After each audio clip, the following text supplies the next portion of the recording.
তাআলার স্মরণ, আল্লাহ তাআলার জিকির আমরা যদি না করতে পারি, আমাদের নামটা মুনাফিকের লিস্টে উঠে যাবে। নাউজুবিল্লাহ। এই জন্য এই জিহ্বা দিয়ে বেশি বেশি করে আল্লাহ পাকের জিকির স্মরণ করা লাগবে। কি কোন দরকার আছে না নাই? বাদশা সিকান্দরের নাম শুনছেন? বাদশা সিকান্দর আরবিতে বলা হয় জুলকারনাইন, বাংলাতে বলা হয় বাদশা সিকান্দর। উনি 24 ঘন্টা মাওলা পাকের জিকির করে। কি করে? আল্লাহ তাআলার জিকির করে। এত পরিমাণ জিকির করে, জিকির করতে করতে এমন একটা সময় চলে আসলো বাদশা সিকান্দরের,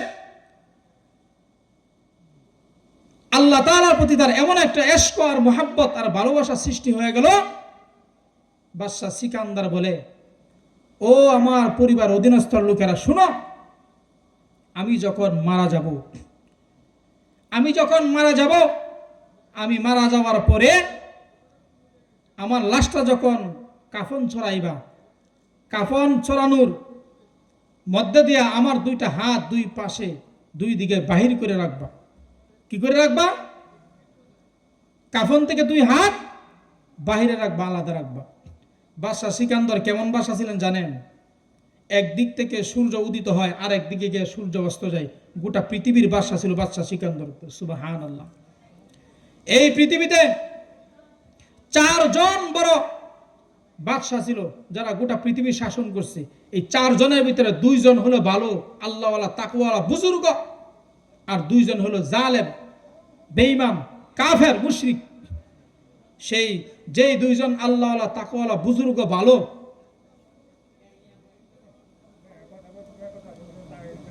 2 জন নেককার আল্লাহওয়ালা তাকওয়ালা ভালো লোক যারা গোটা পৃথিবী শাসন করেছে, এর ভিতরে একজন হলো বাদশা সিকান্দর, আর একজন হলো, আপনি বলতে পারবেন কি আরেকজন? বাদশা সুলাইমান আলাইহিস সালাম। গোটা পৃথিবীর বাদশা ছিলেন, কোনো কিছুর অভাব ছিল না। উনি জিকির করতে করতে এমন একটা অবস্থা, এমন একটা হালত ওনার হয়েছে, উনি যখন মারা গেছেন, উনি মারা যাওয়ার আগে তার অধীনস্থ লোকদেরকে বলছিলেন যে আমার অধীনস্থ লোকেরা শুনো, আমি যখন পৃথিবীর থেকে চির বিদায় হয়ে চলে যাব, আমার লাশটা যখন কাফন চড়াইবা, আমার কাফনের 2 পাশে আমার 2 হাত রাখবা। আমরা একটু এদিকে মনোযোগ দিই। 2 হাতে আমার কাফনের বাহিরে রাখবা 2 হাত।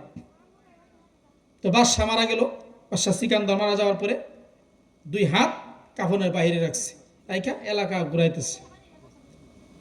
এই হালত দেখার পরে দুনিয়া লোভী কিছু বাটপার আছে। কি আছে? দুনিয়া লোভী কিছু বাটপার বলে, দেখছো নি কারবারটা? বাদশা সিকান্দর এত জিকির করলো, এত তাসবিহ তাহলিল করলো, এত জিব্বার হক আদায় করলো, মরার পরেও দেখি মানুষের কাছে কি জানি হাত বের করে চা। আবার ওই দিক দিয়া হঠাৎ করে কিছু উলামায়ে কেরাম ওই জামানার মধ্যে ওই এলাকার ভিতরে ওনারা চিন্তা করলো ব্যাপার কি, বাদশা তো এই ধরনের ব্যাপার না, এই ধরনের কোনো মানুষ না। তো এরকম চিন্তা ফিকির শুরু করলো। চিন্তা করার পরে বলতেছে, না,